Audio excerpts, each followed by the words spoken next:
I'm glad I was invited. I want to thank Professor Kotsis for his invitation. And my topic is risk reduction in cardiovascular disease in smokers, and we will relate especially to those that are unwilling to smoke. Just first, my disclosures, and we'll start with the basic things that I am sure that everybody knows. The natural history of cardiovascular disease. We have cardiovascular risk factors. We are fully aware of them, and smoking is an important member of this group. And we know that in the beginning, we have only functional changes which are seen as endothelial dysfunction with no structural changes. In this phase, we have decreased small artery compliance, decreased forearm dilatation, and of course, beginning of rise in blood pressure. The next step is associated with structural changes which signify disease. Here we have factors of atherosclerosis and vascular aging, which is called arteriosclerosis. At this stage, we have changes in intima media thickness, retinopathia, microalbuminuria, decreased large artery compliance, and increased pulse pressure. And the next step, we see formation of plaques, calcifications, and organ damage, myocardial infarction, renal failure, and others. The risk factors are divided to three groups. There are modifiable risk factors, which I put a question mark because they are modifiable only in the part of the population, like smoking, obesity, diet. We are all aware of sick patients that continue to be obese, continue smoking, cannot decrease their stress, do not change their physical activity, etc. Non-modifiable, like age, gender, family history, ethnicity, and history of previous end organ damage. And treatable risk factors, which include the risk factors that we are all busy in treating them every day. Now, risk factors, where they are ranked as causes of death, and this is a summary by the WHO, we can see that tobacco use is an honorable member of this group. It's among the major risk factors that we are aware of. Now, we do not have to convince everybody that smoking is bad for your health. Cigarette smoking is an important and reversible risk factor for cardiovascular disease. The incidence of MI is increased. It differs in various studies. In this study, it was six-fold in women and threefold in men who smoke at least 20 cigarettes a day. And an important factor, the risk of MI is proportional to tobacco consumption in both men and women. And it has been even proven that inhalers and non-inhalers differ in their cardiovascular risk. Now, one of the important studies performed, the Interheart study, showed that smoking accounted for 36% of the population attributable risk of first MI. Smoking causes excess risk by increasing smoking-related disease. Here in this graph, you can see the major diseases associated with smoking. The most impressive is lung cancer, and it continues to climb. By the way, it's the graphs describe a smoker that started to smoke at the age of 20, very frequent, and we can see that there is no decline at any stage in lung cancer. Also, no decline if chronic lung disease. There is an increase also in ischemic heart disease and in stroke. Now, Smoking cessation is an extremely important decision. It has been shown that recurrent infarction in a study of smokers who had an MI and quit smoking fell down by 50% within 1 year of smoking cessation. It normalized to that of non-smokers within 2 years. However, many smokers continue to smoke after diagnosis of cardiovascular disease. It has been shown that for about 49% of smokers diagnosed with coronary artery disease continue to smoke.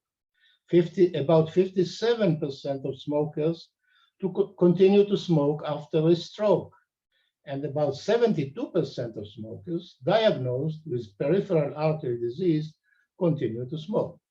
So how can we convince those people to stop smoking? This is an important data published by the WHO showing trends in cardiovascular disease mortality in developed countries. Those are European countries. Each color represents another country. You can see the countries below. And what we can see here, that starting in 1980 till 2000, there was a significant decrease in trends in cardiovascular disease mortality rates in developed countries. However, from the year 2000, the lines are almost parallel, very slight decrease in various countries. What happened here? Before the year 2000, we had developments in many areas, new medications, new devices, technology, changes in the approach to coronary angiography, etc. And also understanding and campaigns to the population about the importance of lifestyle change, including smoking, alcohol, activity, diet, etc. However, we can see that we have achieved the majority of the achievements until 2000, and for the last 20 years, the decrease is very, very low.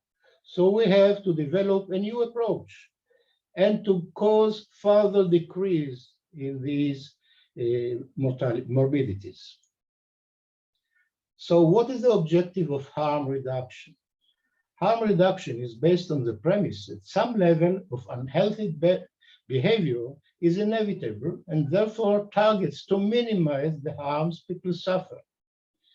People make poor lifestyle choices despite suffering negative health effects.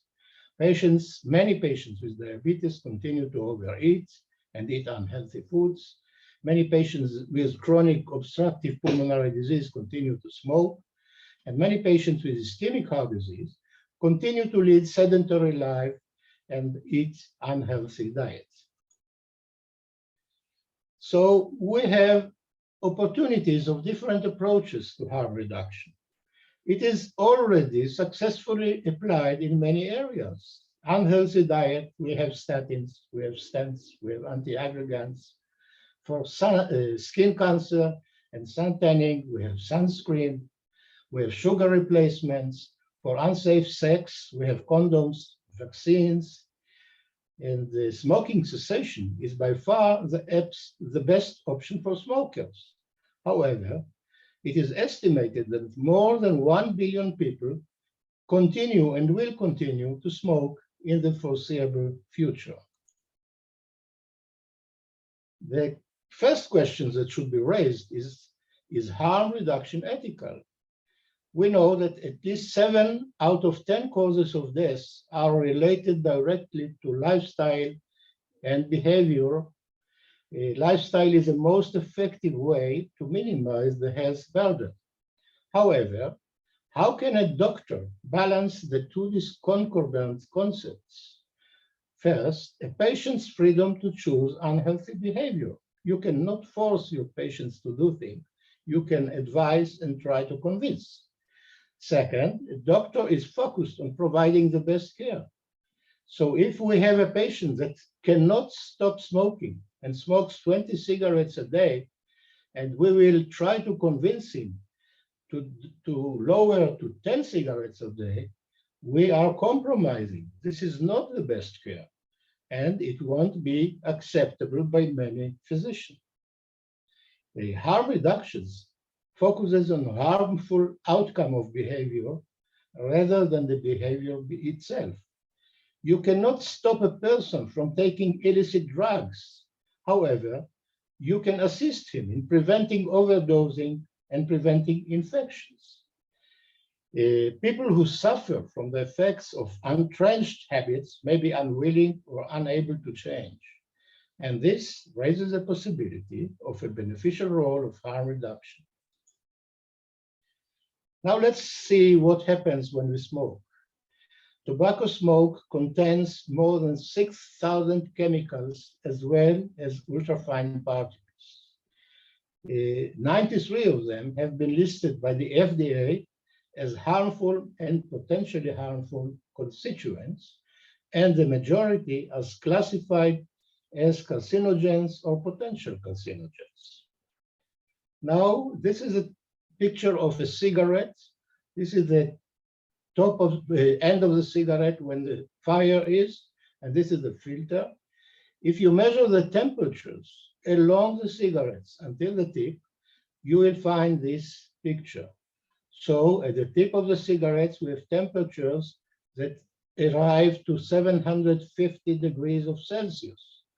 It goes on from left to right and increases when you come farther to the right, farther close to the fire.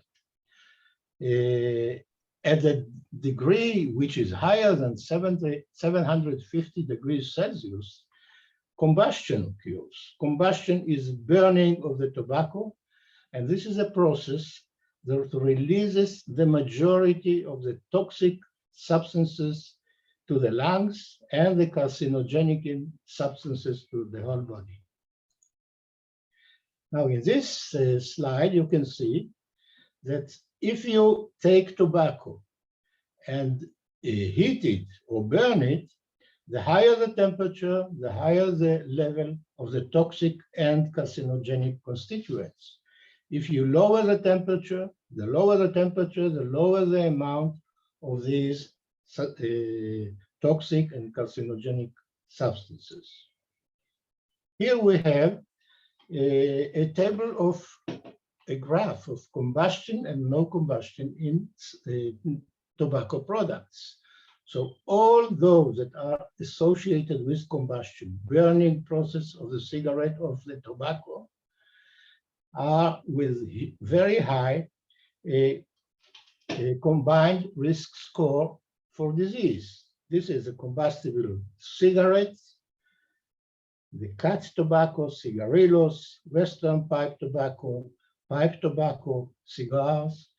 However, you should notice that when there is no combustion, the levels of the risk are significantly lower, approaching to almost zero. This is a picture of several options for somebody that cannot stop smoking, but we can assist him in reducing the harm. The snus is a tobacco type used mainly in Scandinavia, electronic cigarettes, and heated tobacco products. Of course, many products are in each group, especially electronic cigarettes and heated tobacco products. Some of them are better, some of them are really investigated, some are not. So we should consider each of them separately. Now, an independent study of the tobacco heating system emissions performed in Germany has shown that in a tobacco heating system, nicotine yield is comparable. And this is important because the major factor in inability to quit smoking is addiction to nicotine. If you take out the nicotine, the percentage of failures of smoking cessation will be very high. So if you supply the nicotine without the toxic and carcinogenic substances, you have higher probability of remaining without cigarettes. Now, in the tobacco heating system, there is substantially reduced level of aldehydes, and the levels of major carcinogens are markedly reduced. This is another study performed by the FDA in the Southeast Laboratory in the US. And the conclusion of this study, you can see here, the yellow part is the part of the toxic substances in tobacco heating systems, comparing to 100%, which is found in smoking a conventional cigarette. So in this substance, in this tobacco heating system, in this case, it was the IQOS, there was no combustion, no burning of tobacco, and the reduced levels of toxicants than cigarettes were found. The smokers who switched completely reduced their exposure to toxicants. There is lower toxic potential, and although risk reduction has not yet been demonstrated, a substantial and measurable reduction in morbidity and mortality is reasonably likely in subsequent studies. Alternatives to smoking and harm reduction. Alternatives to smoking are recognized in some countries. In the UK, the health authorities report vaping as a method that allows smokers to quit smoking. So we have evidence that vaping is use of electronic cigarettes, is enhancing the percentage of quitters in smoking. In Japan, cigarette sales have fallen by 1/3 since tobacco heating system entered the market. In Sweden, there is a vast usage of snus, and the smoking prevalence in Sweden is the lowest in the EU. The use of snus or oral tobacco products is the highest, and this correlates with the lowest mortality rate in the EU from lung cancer and from smoking-related diseases. In the USA, the FDA endorsed its harm reduction approach by ensuring that new tobacco products are tested prior to being commercialized, and that tobacco products marketed with claim of reduced exposure are based on scientific evidence. So what should be our approach? First of all, we have to continue and educate for optimal lifestyle from early childhood. Smoking cessation for sure is the far best option for any smoker. Maximal use of all possible harm reduction abilities present should be used. Governmental adoption and support and research of implementation of harm reduction processes is needed, and we need an open mind to promote and adapt various harm reduction in all fields of cardiovascular risk factors.